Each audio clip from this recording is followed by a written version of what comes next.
Hello everyone, and welcome to New Jersey for the StarCityGames.com Invitational. I'm Glenn Jones. I'm joined in the sideboard by William Jensen. Huey, as you're better known perhaps. Yeah. So Huey, you decided to once again play Blue-White-Red Flash.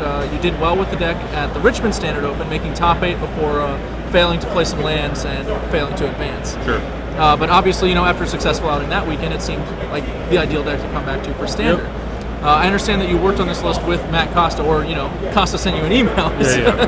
That's more accurate. Costa gave me the list before Richmond, and I played it. I did give some input into the changes for this week. Sure. After having some experience with it. All right, so what were some of those changes that you wanted to make? Well, I played against Hexproof last week in round 6 or 7, and I felt like I got really lucky to win the match.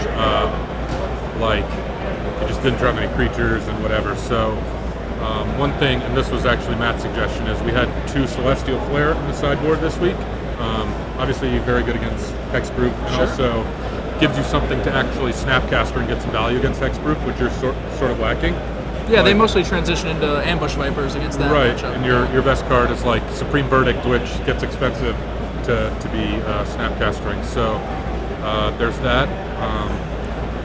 We had no Renounce the Guilds anymore because we sort of had that answer to Geist, Celestial Flare, so we were able to play Detention Spheres instead of Oblivion Rings, which helps a lot versus the AJ token type decks. Just wrap all their tokens as opposed to just it forces them to have Cartel Aristocrat, which is their only sack outlet, generally speaking. Exactly.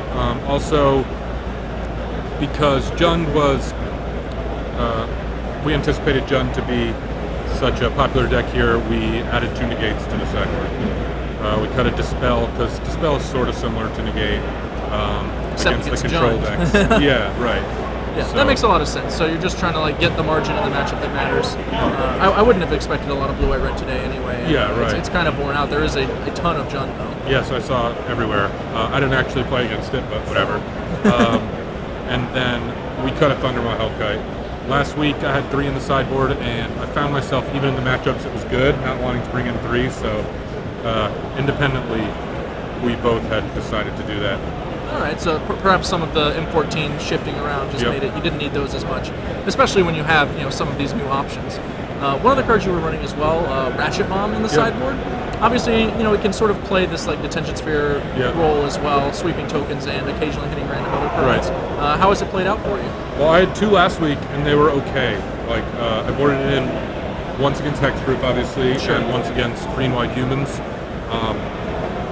But this week, we just needed room for other things and went down to 1. I don't think it's as powerful of an answer as Celestial Flare or other things, so we still wanted 1 just as a, closet case or whatever, but I like it a little more in decks that can use a Tragic Slip or something where if you have to 1-for-1 it's not so bad because your card gets better. The other card that I was actually pretty interested to see you playing in Richmond was Encroaching Waste. I feel like a lot of people wrote it off when they first saw it, but at the same time, even a bad wasteland is a wasteland, which in Standard has traditionally been very valuable. Yeah, it's interesting. In the last week, 5 or 6 people have asked me about that card only, not really much else about the deck. I played against Esper last week and Esper this week, and both times it's been very good for me to kill Drown Yards. Yeah. And also today, it was very good against the Wolf Run. Also last week, once I got to kill somebody's lands who just was mana screwed, but I don't think that really adds to the value of the card. Yeah, that's not going to come up nearly as often, although it is, a non-zero percentage for sure. But in this particular Standard format with Wolf Run, Drown Yard, even Township. Cavern maybe once in a while. Sure, once in a while.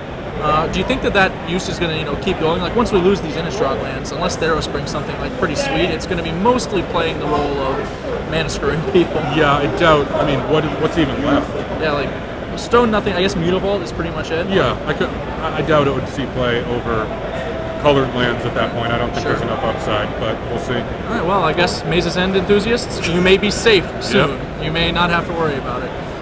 Huey, thank you for joining me in the booth and running down Blue-White-Red Flash. It's been a pleasure. Thank you very much.